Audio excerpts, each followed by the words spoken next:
Շնորհակալ եմ, հարգելի գործընկերներ, հարգելի նախարար։ Պարոն նախարար, տեսեք, երբ 2 տարի առաջ շուրջ ես վերլուծելով բանակում արկա խնդիրները զորակոչի հետ կապված, մի շարք կետեր առաջարկեցի, որոնց մեջ ներառված էր նաև ծառայության ժամկետը կրճատելը, այսինքն ինչ էր ենթադրում համալիր փոփոխությունների փաթեթը, որ մենք ունենք զորակոչի հետ կապված խնդիր, որ բանակ է զորակոչվում, զորակոչի ենթականների միայն կեսից ավելի պակասը, եւ մենք նպատակ ունենք անելու մի շարք քայլեր, որոնք կբերեն զորակոչի, այսինքն ծառայության գրավչության բարձրացմանը եւ կատարել որոշ քայլեր, որոնք կսահմանափակեն եւ թույլ չեն տա, որպեսզի մեր զինծառայողները կարողանան հեշտությամբ խուսափել պարտադիր զինվորական ծառայությունից։ Քայլերի մի մասը արդեն կատարել ենք եւ հիվանդությունների ցանկում որոշ փոփոխություններ ենք իրականացրել։ Միայն մի հիվանդության մասով 14-րդ հոդվածով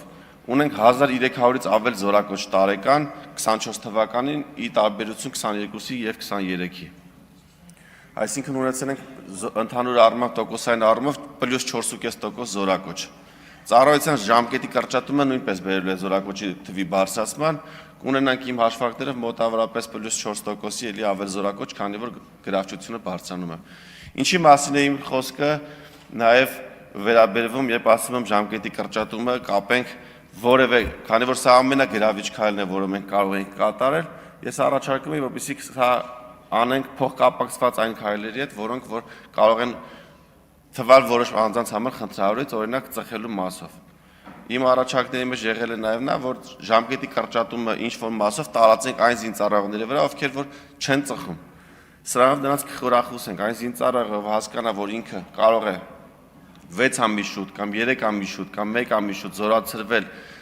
մի բանի համար, որ ինքը չի ծխում, դրանով կտա օգուտ իր աշխատող ծնողներին, ովքեր ստիպված չեն լինի աշխատել եւ փող կուտակել, ուղարկել իրենց ծառայության ժամանակ ծխելու, նաեւ սա կբերի մարտունակության բարձրացմանը եւ նաեւ հիվանդությունների նկատմամբ կունենա ավելի մեծ դիմադրողականություն եւ նաեւ ավելի ուշ կմահանա եւ նաեւ հետագայում կյանք մտնելով չի ծխի։ Սա է իմ առաջարկը եղել, եթե